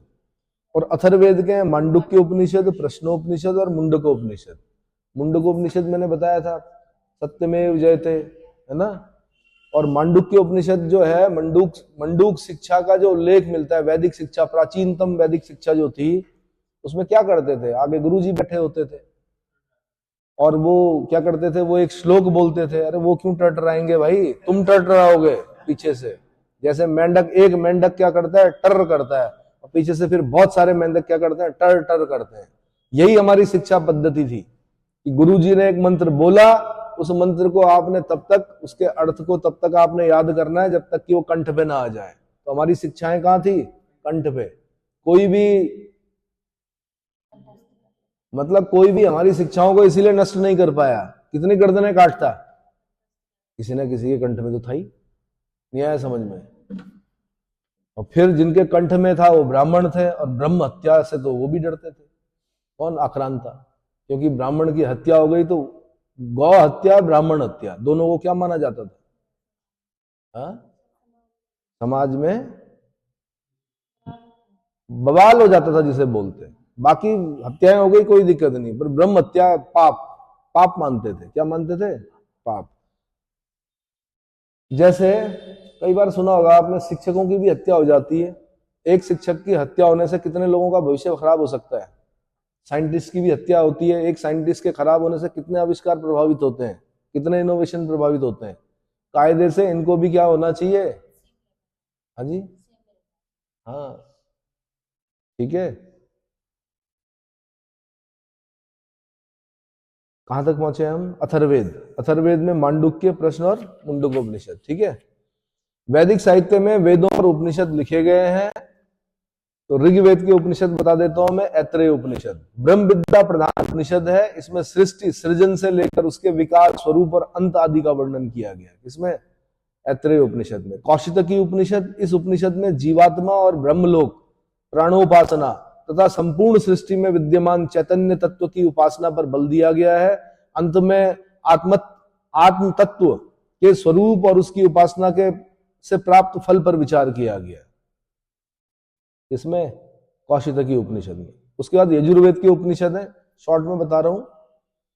याज्ञिक प्रधान इस वेद के बृहदारण्यक, तैत्तिरीय, कठ, श्वेताश्वर, ईशोपनिषद, मैत्रायणी आदि प्रमुख उपनिषद हैं। इनमें से कुछ जो उपनिषद है वो बृहदारण्यक के उपनिषद में क्या है? यह उपनिषद सतपथ ब्राह्मण का ही भाग है। इसकी रचना याज्ञवल्क्य ने की थी। विधेय राज्य के क्षत्रिय राजा जनक द्वारा ब्राह्मण याज्ञवल्क्य को शिक्षा दिए जाने का उल्लेख इसमें मिलता है। विधेय नरेश जनक जो थे वो खुद विद्वान थे, उनकी सभा क्या होती थी? विद्वानों से भरी होती थी। उन्होंने याज्ञवल्क्य को क्या किया? शिक्षा दी। लेकिन इतने विद्वान राजा जनक को भी किसी ने शिक्षा दी थी, उनका नाम था अष्टवक्र। क्या नाम था? जैसे आपकी एक कोनी होती थी, उनकी 8 कोनियां थी। जैसे आपका एक घुटना होता, उनके 8 थे। कितने? 8। अष्टवक्र इसलिए नाम दिया गया उनको। बहुत विद्वान थे। बताया जाता है राजा जनक की सभा में आए कौन? अष्टवक्र। पहले मैं एक क्वेश्चन पूछ लूं, अष्टवक्र का मंदिर उत्तराखंड में कहां है? बताओ तो। श्रीनगर के ऊपर जाएंगे ना, पौड़ी गढ़वाल में, श्रीनगर के ऊपर जाकर वहां पर अष्टवक्र का मंदिर है। किसका? ये मिलेगा नहीं जल्दी से किताब में, ये घूमने से मिलता है। गढ़वाल श्रीनगर है, उसके ऊपर जाओगे तो वहां पर कहीं पर अष्टवक्र का मंदिर है।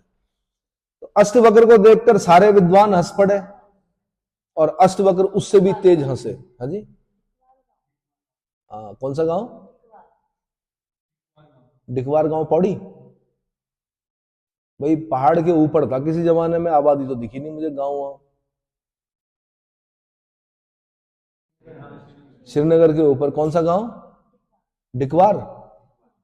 डिकवार गांव। चलो, तो भाई अष्टवक्र जब जनक की सभा में गए, सुन लो कथा, तो सारे लोग हंस पड़े, दरबारी जितने भी थे। तो जितनी तेज दरबारी हंसे उससे तेज अष्टवक्र हंसे। बाकियों की समझ में तो आई नहीं, राजा जनक की समझ में आई। राजा जनक ने पूछा, भाई ठीक है, ये तो आपको देख के हंस रहे हो, आप किनको देख के हंस रहे हो?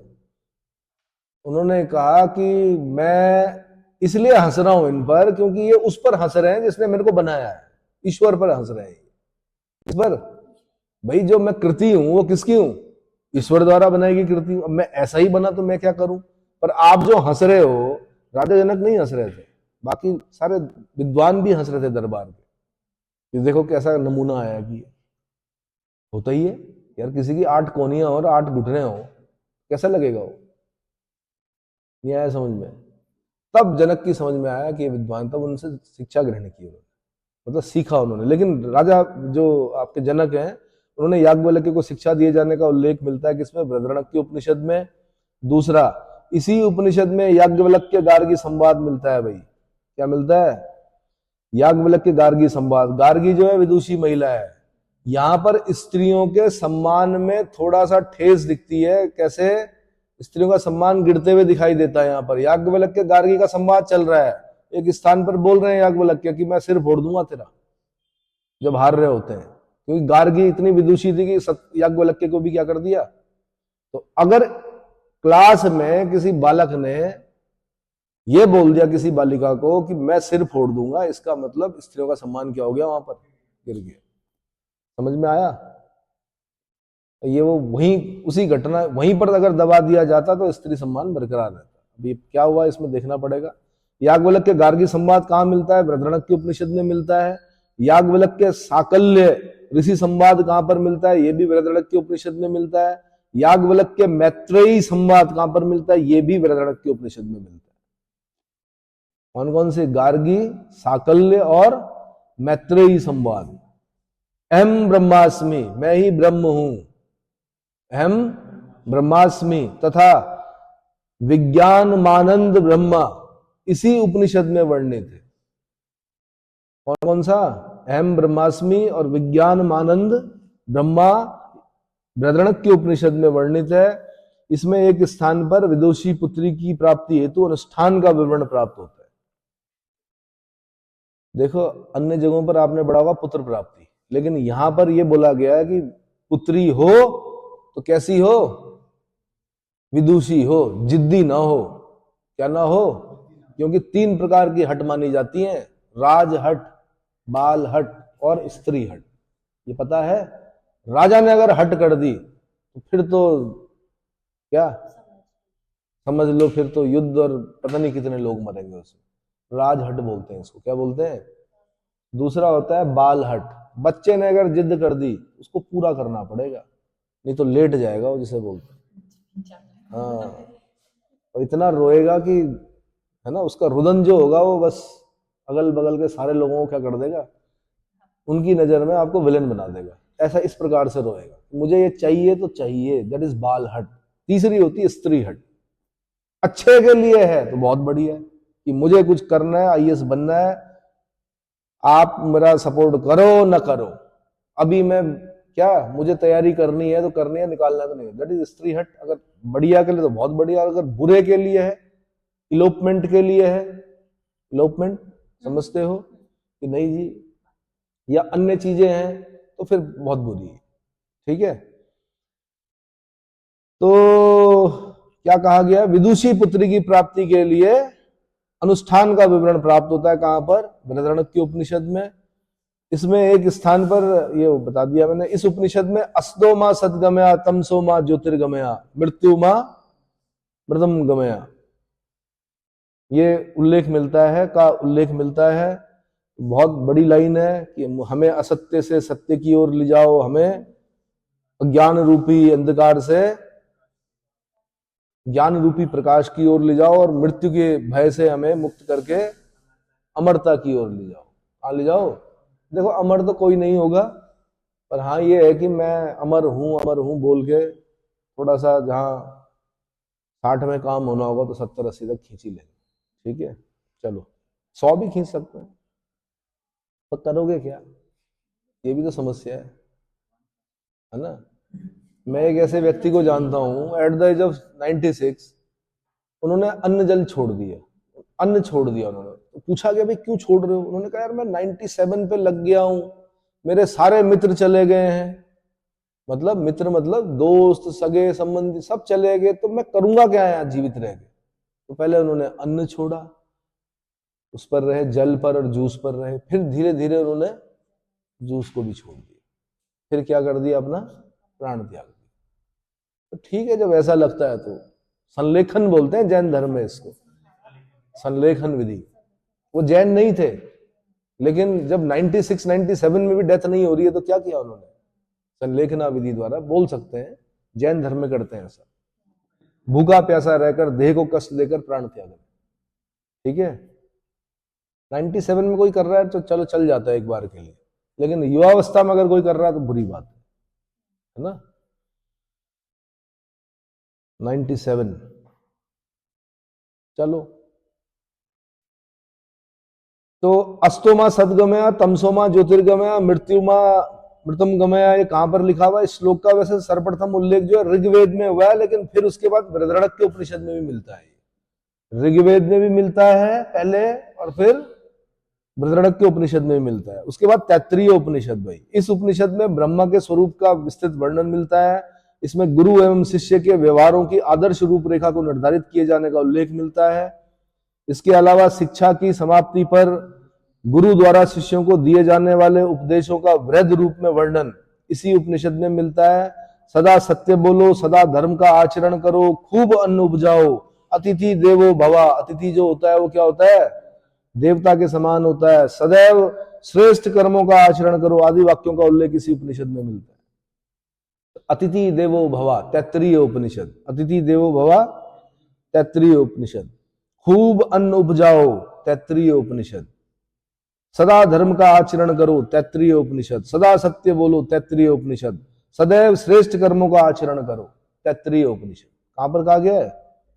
तैत्तरीय उपनिषद में कहा गया। समझ में आ गया? गुरु शिष्य परंपरा क्या होनी चाहिए, इसमें इसका वर्णन मिलता है। ध्यान रखना, कोई भी शिक्षक आपके धन का लालची नहीं होता है। सही बताऊं तो पता चला आपने क्या पूरी क्लास की फीस देकर बैठ गए, आपने कहा जी पूरा बैच मेरा अकेले पढ़ूंगा मैं। ठीक है, बैठ गए, चलो बैठ गए। और उसके बाद आप क्या सम्मान नहीं कर रहे हो तो समझ लो फिर सफल नहीं होंगे। क्योंकि शिक्षक क्या चाहता है? सबसे पहले सम्मान। ये पता है, आप भी खुद शिक्षक रहे। क्या चाहता है बच्चों से? क्यों आप अपना गला, अपना एनर्जी, अपना सब कुछ क्यों उन पे वो करते हो? धन के लिए करते हो क्या? हाँ, तो इसीलिए बोलते हैं अगर शिक्षक बनना है तो अगर अंदर शिक्षक है तो ही शिक्षक बनना। अपनी पेट की क्या बोलते हैं, उदराग्नि को शांत करने के लिए शिक्षक मत बनना, वरना क्या होगा, कई बच्चों का क्या हो जाएगा, भविष्य खराब हो जाएगा। और आज मैं देख रहा हूं कि कई लोग ऐसे शिक्षक बन रहे हैं जिनके अंदर शिक्षक है ही नहीं, है ना। तो वो लोग, उन लोगों को शिक्षक नहीं बनना चाहिए। ठीक है। अगला श्वेताश्वर उपनिषद। क्या? श्वेताश्वर उपनिषद। इस उपनिषद का शब्दार्थ है सफेद घोड़ा द्वारा वाहित। सफेद घोड़ा द्वारा। यह उपनिषद रुद्र देवता को समर्पित है। कौन सा उपनिषद रुद्र देवता को समर्पित है? आंसर श्वेताश्वर उपनिषद। इसमें उनके शिव स्वरूप का वर्णन है। इस उपनिषद में सांख्य दर्शन का मौलिक सिद्धांतों का प्रतिपादन है। मैंने कहा नहीं आपको, आगे चलकर षट दर्शन पढ़ते हैं हम। कपिल का सांख्य, किसका? महर्षि कपिल का सांख्य दर्शन सबसे प्राचीन दर्शन है। तो सांख्य दर्शन का मौलिक सिद्धांत कहां पर मिलता है? श्वेताश्वर उपनिषद में मिलता है। ब्रह्म को प्राप्ति के लिए योग एवं क्रियाओं पर बल दिए जाने का सर्वप्रथम उल्लेख इसी उपनिषद में मिलता है। इसके अलावा नवधा भक्ति तथा मोक्ष को सर्वप्रथम उल्लेख इसी उपनिषद में प्राप्त होता है। तो मोक्ष, जन्म मरण के बंधनों से मुक्त होना क्या कहलाता है? मोक्ष। यानी 84 लाख योनियों में नहीं भटकना पड़ेगा, मोक्ष प्राप्त हो गया भाई उसको। तो ये उल्लेख कहां पर मिलता है? श्वेताश्वर उपनिषद में मिलता है। कहां पर मिलता है? नवधा भक्ति। कितने प्रकार की भक्ति है? 9 प्रकार की भक्ति है। दासत्व भाव भी देखा होगा आपने, हनुमान जी का देखा होगा। क्या हनुमान जी किस प्रकार भक्ति करते हैं भगवान राम की? दासत्व भाव, बोलते हैं मैं आपका दास हूं, है ना। कृष्ण सुदामा कैसी है? या गोपी कृष्ण कैसी भक्ति है? सखा भाव। कैसा है? भाव होते हैं ना अलग अलग। कहीं पर अर्चना की जाती है, कहीं पर वंदना की जाती है। तो 9 प्रकार की भक्ति का उल्लेख है। नवदा भक्ति 9 प्रकार की भक्ति होती है। उसमें एक और भक्ति जो जोड़ी, भक्ति में एक नई प्रणाली जो जोड़ी, वो थी संकीर्तन। वो जोड़ी थी किसने? चैतन्य महाप्रभु ने, गौरांग प्रभु ने। एस्कॉन वाले हैं किस पर चलते हैं? मृदंग लेकर जो हरे राम हरे कृष्ण करते हैं, वो किस कंसेप्ट पर चलते हैं? वो चैतन्य महाप्रभु के कंसेप्ट पर चलते हैं। तो नई भक्ति जो विधा जोड़ी, वो किसने? संकीर्तन, वो किसने जोड़ी? चैतन्य महाप्रभु। ठीक है। गोरे अंग थे इसलिए गौरांग प्रभु बुलाया था। क्या बुलाया था? गौरांग प्रभु। अच्छा, मैत्रायणी उपनिषद भाई, ये बड़ा ही बेकार उपनिषद है भाई आपके लिए, बालिकाओं के लिए। इस उपनिषद में स्त्रियों को द्यूत और मदिरा की श्रेणी में रखा गया है। द्यूत बोलते हैं जुए को, गैम्बलिंग, और मदिरा मतलब शराब। तो मैत्रायणी उपनिषद में स्त्रियों को द्यूत और मदिरा की श्रेणी में रखा गया है। इसमें प्रकृति के 3 गुणों यानी सतगुण, रजगुण और तमगुण का उद्भव ब्रह्मा, विष्णु एवं रुद्र से बताया गया है। कि ब्रह्मा से सतोगुण आएंगे, विष्णु से, भगवान विष्णु से रजोगुण आएंगे, और भगवान रुद्र से क्या आएंगे? तमोगुण आएंगे। तो 3 गुण जो होते हैं वो कौन से होते हैं? सतोगुण, रजोगुण और सत, रज और तम। सत, रज और तम। ठीक है। और ये आप यहां पर उल्लेख करोगे जब स्त्रियों की दशा लिखोगे ना, स्त्रियों पर, महिला सशक्त स्त्रियों की दशा पर निबंध लिखोगे, तब आप ये भी लिखोगे। कौन सा? अरे ये लिखोगे कि जहां बृहदारण्यक उपनिषद में विदुषी पुत्री की प्राप्ति के लिए अनुष्ठान का विवरण मिलता है, वहीं बृहदारण्यक उपनिषद में याज्ञवल्क्य गार्गी संवाद में याज्ञवल्क्य के द्वारा गार्गी को अपशब्द कहे जाते हैं भरी सभा में। ये स्त्रियों की दशा का क्या बताते हैं आप? वैदिक काल में बताओगे स्त्रियों की दशा बहुत उच्च थी। ठीक है, अपने वर चयन करने का अधिकार भी हम देखते हैं कि क्या स्वयंवर, स्वयंवरा, अपना वर का चयन क्या करना, स्वयं करना। लेकिन आयोजन कौन करेगा? पिता करेगा, बुलाएगा बहुत सारे। उसमें क्या करना है? जो शिव धनुष तोड़ेगा वही क्या होगा? पति होगा, जिसके अंदर क्या होगा? शक्ति होगी। ठीक है, चलो जी। लेकिन फिर आप बोलोगे कि मैत्रायणी उपनिषद में स्त्री की तुलना द्यूत और मदिरा से की गई है, जिससे यह पता चलता है कि स्त्री की दशा में गिरावट आई। क्या आई? हीन हुई। अगला ईशोपनिषद। इस उपनिषद में त्यागपूर्ण भोग, कर्म की महत्ता, विद्या अविद्या का संबंध एवं परमात्मा का स्वरूप आदि वर्णित है। इसमें असूर्या अर्थात सूर्य से रहित लोक का उल्लेख मिलता है। गीता में उल्लिखित निष्काम कर्म का प्रतिपादन सर्वप्रथम इसी उपनिषद में हुआ था। किसमें? ईशोपनिषद में। निष्काम कर्म का प्रतिपादन सर्वप्रथम कहां पर मिलता है? आंसर ईशोपनिषद में मिलता है। उसके बाद श्रीमद् भगवत गीता में मिलता है। कर्मण्य वादिका रस्ते मां फलेसु कदाचिन, मतलब कर्म करते रहो, फल की इच्छा मत करो। तो निष्काम कर्म का प्रतिपादन सर्वप्रथम कहां मिलता है? आंसर ईशोपनिषद में, तदुपरांत भगवत गीता। इतना समझ में आ गया? उसके बाद कठोपनिषद। इस उपनिषद में मुख्यतः यम नचिकेता संवाद। गजब, किसमें है? यम और नचिकेता। नचिकेता के पिता ने बहुत बड़ा यज्ञ का आयोजन किया, और क्या किया? बाद में दान देनी पड़ती थी भाई गाय इनको, ब्राह्मणों को जो यज्ञ करने वाले होते थे। तो नचिकेता के पिता ने, पिता का नाम ढूंढो भाई, नचिकेता के पिता का नाम। उन्होंने ऐसी गाय दी जिनमें ना खुर थे ना दांत थे, बूढ़ी गाय है, उदलक, उदलक ताल। हाँ देख लीजिए एक बार। तो नचिकेता छोटा बच्चा बार बार बोलता रहा अपने पिता से, पिताजी आप ऐसी गाय क्यों दे रहे हो ब्राह्मणों को? कैसी? भाई अगर माना आपने कोई काम करवाया और आपके फादर लोग या आपके बड़े लोग पैसे ऐसे दे रहे हैं जिनमें नकली नोट और फटे नोट हैं, और छोटा बच्चे ने देख लिया तो क्या करेगा? वो बोलेगा कि आप फटे हुए नोट क्यों दे रहे हो, आप नकली नोट क्यों दे रहे हो? ऐसे ही बोलेंगे। ऐसे नचिकेता नहीं बोला, तो पिता ने परेशान होकर बोला जा यम के द्वार चला जा। कहां चला जा?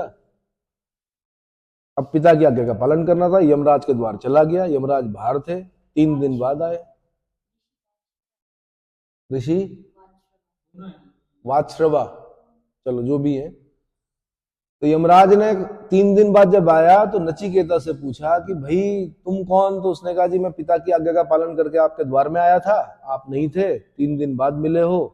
तो यमराज ने कहा ठीक है फिर भाई, अब तू अतिथि था बिना बुलाए, क्योंकि मृत्यु का समय तो था नहीं तेरा, तो पिता की आज्ञा का पालन करके आया। 3 वरदान मांग की। उसने कहा मुझे मृत्यु का रहस्य बताइए। क्या बताइए? बालिके मृत्यु का रहस्य बताइए। यमराज ने कहा अगर मृत्यु का रहस्य बता दिया तो फिर तो गड़बड़ हो जाएगा सब। ठीक है, मैंने आपको क्या बोला? राजहट, स्त्रीहट और बालहट।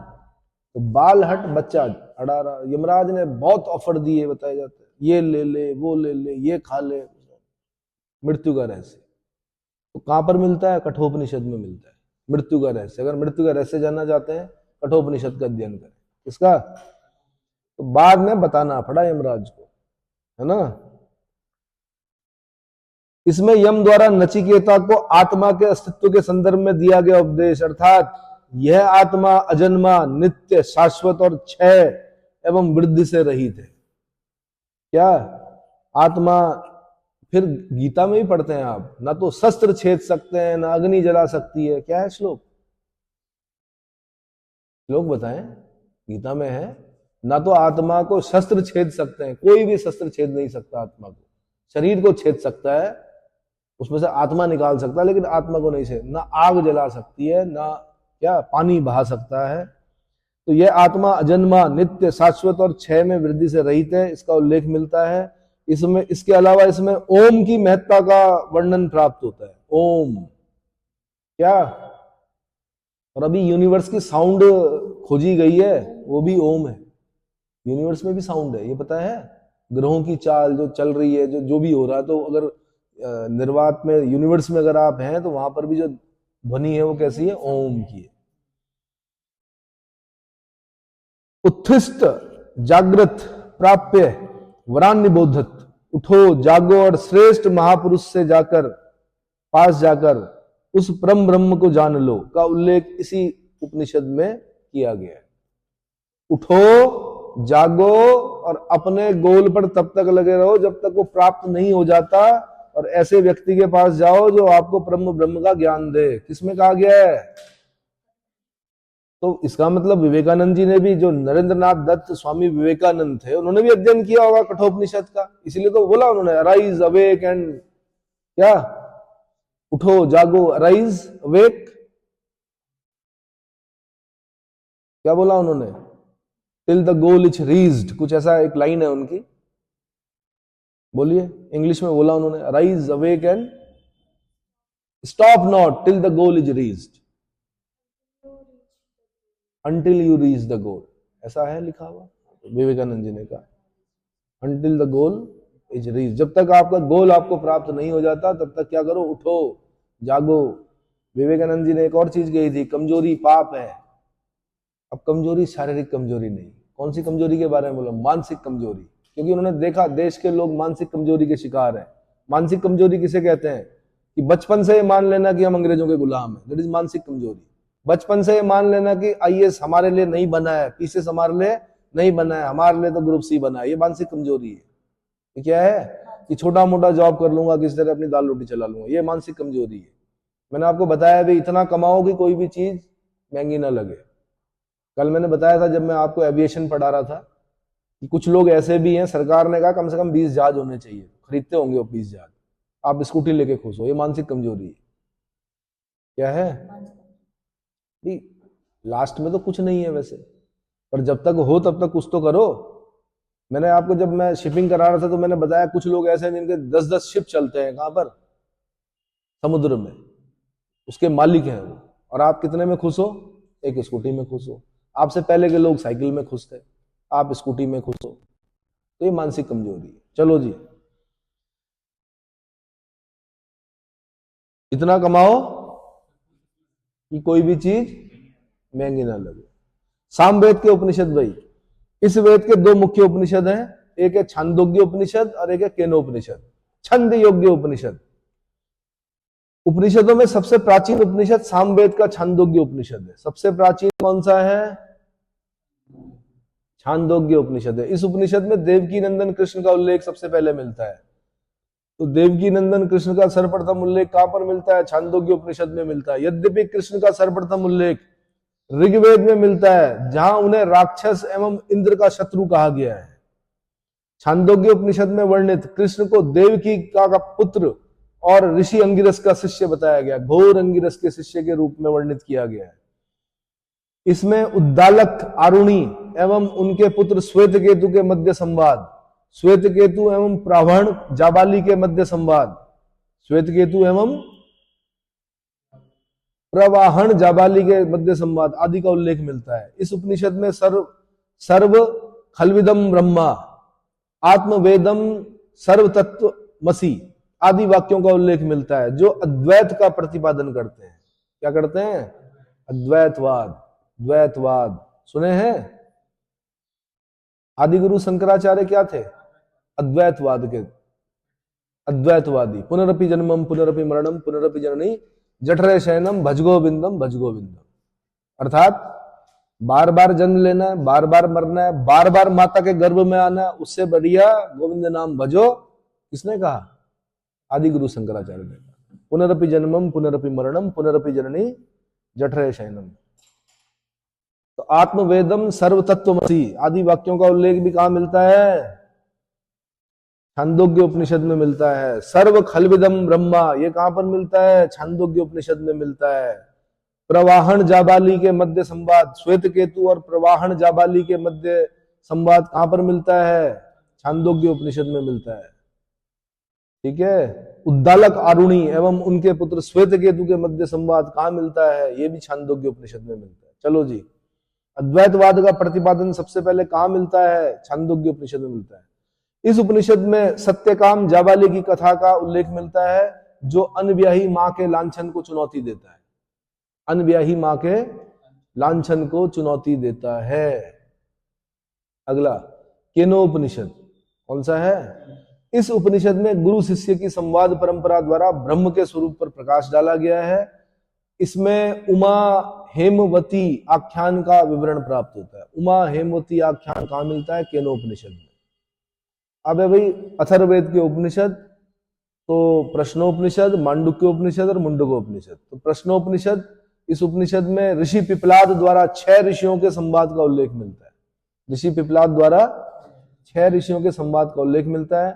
मांडुक्य उपनिषद, इसके अनुसार सृष्टि की उत्पत्ति एकमात्र ब्रह्म से हुई है कि सृष्टि की उत्पत्ति एकमात्र ब्रह्म से हुई है। मुंडकोपनिषद, इस उपनिषद में सत्यमेव जयते वाक्य का उल्लेख मिलता है, जो भारत के राष्ट्रीय चिन्ह में अंकित है। इसमें विद्या के 2 प्रकार, परा और अपरा, का वर्णन प्राप्त होता है। परा विद्या और अपरा विद्या। यज्ञ एक फूटी नौका के समान है, ये कहां पर लिखा हुआ है? मुंडकोपनिषद में। यज्ञ की तुलना फूटी नौका से की गई है मुंडकोपनिषद में। बोला कि यज्ञ एक टूटी फूटी नाव के समान है, जिस पर विश्वास नहीं किया जा सकता। ठीक है, इसका उल्लेख मुंडकोपनिषद में हुआ है। इस उपनिषद को मंत्रोपनिषद की संज्ञा भी प्रदान की जाती है। क्या की जाती है? मंत्रोपनिषद की संज्ञा भी प्रदान की जाती है। इसके बाद अब मैं आगे अगले लेक्चर में ऋग्वैदिक पीरियड 1500 से 1000 ईसा पूर्व के बारे में, जो भी पुरातात्विक साहित्यिक जो भी साक्ष्य होंगे उनके बारे में बताऊंगा। इसमें इतना काफी।